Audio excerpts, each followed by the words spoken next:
見面占卜會唔會比遙距占卜更加準呢？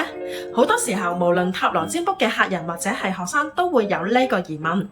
其實03年嘅時候咧，網絡冇而家咁發達，所以我哋嗰陣時主要都係見面占卜，冇人會好似而家咁諗到咧有網絡信息啊等等嘅占卜。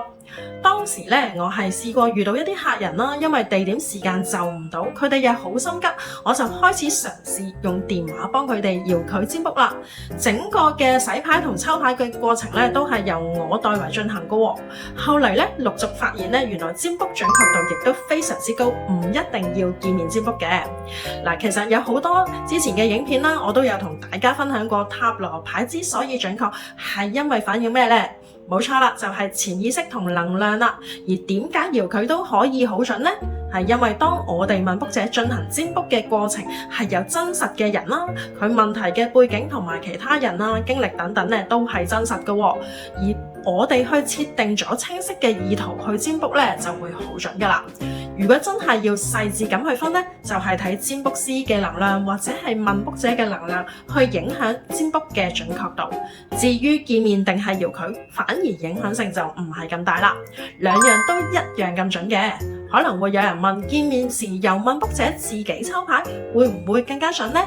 其實20幾年前我有一個學生咧，都跟其他老師學塔羅牌，佢嘅習慣係副牌唔會俾其他人掂到嘅，所以就算我同佢見面嘅時候做占卜咧，佢都係自己抽牌嘅，出嚟嘅牌咧預測未來都一樣咁準㗎。到我教學生開始交占卜功課嘅時候，為咗方便咧，好多時佢哋都係用遙距嘅方法，同埋揾唔識嘅網友去做占卜喎。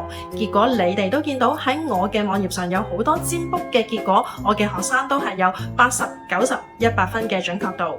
有啲占卜師會想由問卜者參與揀牌，所以占卜嘅時候會叫問卜者揀號碼或者其他方式嘅揀牌。其實以我咁多年嘅經驗咧，呢個過程都冇乜影響嘅。大家仲有乜嘢關於塔羅學習嘅問題想問我？歡迎留言，記得追蹤我香港專業塔羅協會會長 Manny 嘅 IG。下一集影片見。